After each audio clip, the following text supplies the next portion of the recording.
በምን ሞራልሽ? ሁለታችሁ ስፔሻሊ አንቺ ጂጂኪያ ዮናስ ሙሉነህ ሞራል የላችሁም ስለ አዶናይ ለማውራት። እናንተ የምታወሩበት ዊሽ በሱ ኤጅ ሆነች ቢኮዝ እድሜያችሁ ተቃጥሏል። እድሜያችሁ ተቃጥሏል። አርጅታችኋል። ምላሳችሁ ደክሟል። ጭንቅላታችሁ ደክሟል። ኮንተንት የላችሁም። እውቀት የላችሁም። ዩ ሃቭ ነቲንግ። የተበላሸ ስም ብቻ ነው ያላችሁ። የተበላሸ ስም ብቻ ነው ያላችሁ። ሶ አዶናይን ተመልሰሽ ምሰርቢው ዩ ዊሽድ ባክ 15 ይርስ ኤጎ አፌን ባልከፈትኩ ብላችሁ እንጂ ይሄ ልጅ እናንተን አንገብግቦ የሚያናግር ነገር ኖሯችሁ አይደለም። አዶናይ ማይመቻችሁ ከሆነ ፎሎ አታርጉት፣ ኮንተንቱን አትግዙት። እኔ አይመቸኝም ኮንተንቱ ቢኮዝ እኔ ትልቅ ሰው ነኝ ብዬ ስለማስብ አይመቸኝም። ኮንተንቱን አልገዛም፣ ላይክ አላረግም፣ ዱዌት አላረግም። ልጁ ዝም አይለኝም።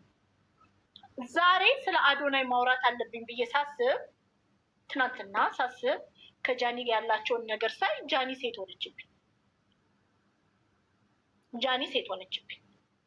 ከዛም በኋላ አትሊስት አንዲት ሴትን ልጅ አክብሮ ወንዶችን እያሳየ ነው። ሴት ልጅ እንዴት መከበር እንዳለባት፣ እንዴት መወደድ እንዳለባት እያሳየ ነው። ለወንዶች ለኢትዮጵያውያን ወንዶች እንደውም ትልቅ ምሳሌ ነው የሚሆነው። ሴት ልጅ እንዴት መወደድ እንዳለባት፣ በአደባባይ መከበር እንዳለባት ያሳየን ጃን ዳንኤል አይደለም። ጃን ዳንኤል ሂ ዋዝ ኦብጀክቲፋይንግ ውመን። ሴቶችን እንደ ጥይት ማብረጃ ነበር ሲጠቀም የነበረው። አሁን ነው የተፈታኸው። እናንተ ስታካብዱት ምናምን ይደንቀኛል። የጆን ዳንኤል የሚባለው ማለት ብዙ መናገር አልችልም። ጥሩ ልጅ ነው፣ ግን ሴቶችን ኦብጀክቲፋይ ታደረግ ነበር። ሴቶችን ሪስፔክት አታደረግም ነበር። ከጃኒ ከሆንክ እችን ልጅ ህፃኗን ልጅ ነው ያስከው፣ ቆንጅየዋን ልጅ። እሷ ልጅ ጥሩ ልጅ ናት። እኔ የምናገርም አልፈልግም፣ ግን እውነታውን እንነጋገር ከተባለ አዶናይ ወንድ ነው፣ ጀግና ነው።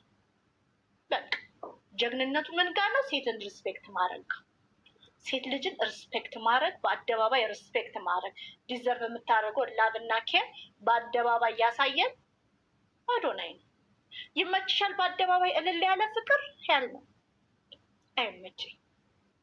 አትሊስት ግን ወጣቱ ህጻናቶች፣ ወንዶች ሲያዩ ሴት ልጅ እንዲህ ነው ቴክ ኬር መደረግ ያለባት ብለው ይማራሉ ብዬ ተስፋ አድርጌ ነው እንጂ እሞታታለሁ እኔ ከወንድ ጋር እንደዚህ አልሸታተትም። ነው እሱን አላረገውም። ለማንኛውም ሁለታቸው የቀናችሁበት ወጣት ስለሆነ እሱ ያለው ቻንስ እናንተ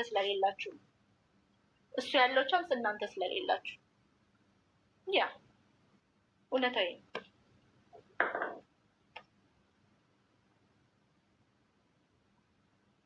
አለቅ። አዶናይ እና ጃኒ ታስረዋል። ለምን እንደታሰረው አላውቅም፣ ግን መጠበቅ ነው። ንጹህ ናቸው ምናምን እንዲህ ምናምን ማለት አንችልም። ቢኮዝ ማንም የሚያውቀው ስለ ራስህ ብቻ ነው። ስለ ራስህ ንጹህነት ነው የምታውቀው።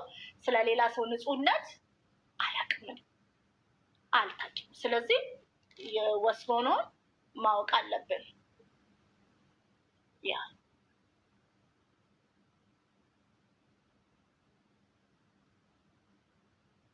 ይሄ ነው።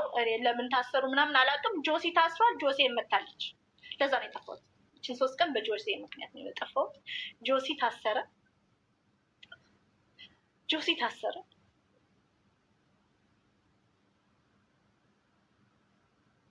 ድምፅ እየሆንኩ ይገርማችኋል። ጆሲ 3 ዴይስ መጣች። አለቀስ፣ አመመኝ። ከዛ እሱን አሞኝ በቃ ቀና ስል ደግሞ ጆሲን አሰሩ።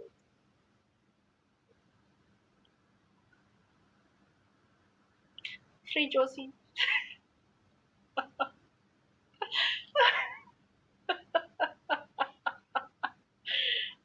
ኢትስ ኦኬ። ይፈቱ፣ መማሪያ ይሁን። ገብቷቸዋል። እዚህ በአደባባይ እንደዚህ መጨማለቅ ትምህርት ያስፈልጋል። ስለ ሆሞሴክሹዋል እንትን አለ። እኔ ከእነሱ ጋር የምሰራው ከሆሞሴክሹዋል ወንድመቶች ጋር የምሰራው እኔ ጥላቻ አልተጻፈልኝም። ኢየሱስ ክርስቶስ ለሁላችንም ነው የሞተው። ለእነሱም የሞተው ብዬ አምናለሁ። እነሱን ድርጊታቸውን መጥላት፣ መጸየፍ፣ አለመቀበል እችላለሁ። እነሱን ግን እንደ ሰው ልጅ ልጠላቸው አልችልም። ምክንያቱም አብረው ነው የሚሰሩት። 6 ዓመት አብረኝ የሰራች አለች፣ 7 ዓመት ምናምን። ግን አንድ ጥያቄ፣ ያኛው ምላሱ ላይ ድረስ ፀጉር ያለበት ልጅ እሱ ልጅ እንዴት መሆኑን አወቀ? ቢኮዝ እኔ የድሮ ስራዬ አለቄ መሆኗን አላውቅም። ድንገት የሆነ ቦታ ሲሄድ ከአንዲት ጋር የእህት ሰላም ስትባባል አየኋት። የድሮ ስራዬ ነው የምነግራችሁ። እና መሆኗን ግን አላውቅም። ቢኮዝ አምናት አይ ዶንት ፊል ኢት አይ ዶንት ገብቷቸዋል። ሰው ይሄኛው ልጅ መሆኑን አወቀ። እንዴት አንድ ወንድ ሌላን ወንድ ለማጋለጥ መጀናጀኑ ምናምን ምናምን ምናምን። ወይሻ በነገራችሁ ላይ ራሴን ላለማቋሸሽ ኮንቨርሴሽኑን ጥንጥ የሰማሁት ወይሻ ፓርቷን የሰማሁት የተጻጻፉትን አላየውም አስፈላጊነቱ ስላልታየኝ። ግን ምንድን ነው ያኛው ለምንድን ነው ሊያናግረው የሄደው? ዋይ ለምን ጀነጀ ነው? ይህንን ጥያቄ ጠይቁ። መጠየቅ ጥሩ ነው። ከዛም ዩቱቡን ደግሞ ቅድም ሄጄ ሳይ ወንድን የሚያስደስት ባልሽን የሚያሳብደው ነገር ባልሽን ወንድ የሚያስደስተው ይሄ ነው፣ ወንድ የሚያስደስተው ይሄ ነው፣ ወንድ የሚያስደስተው ይሄ ነው ምናምን ምናምን ብሎ ላይክ በጣም ወሲብ ክሬዚ ነው። ሲጀምር ደህና እህል ብላና ከዛን ስለ ወሲብ አስብ። ራስን አይተዋል ጋሽ ጎፈሬ። ለራስ ቅማል ታክላለህ። ድሀ ቤት ላይ ያለች እንሽራሪት ማለት ይሄን ያህል ወሲብ ሊያሳስበ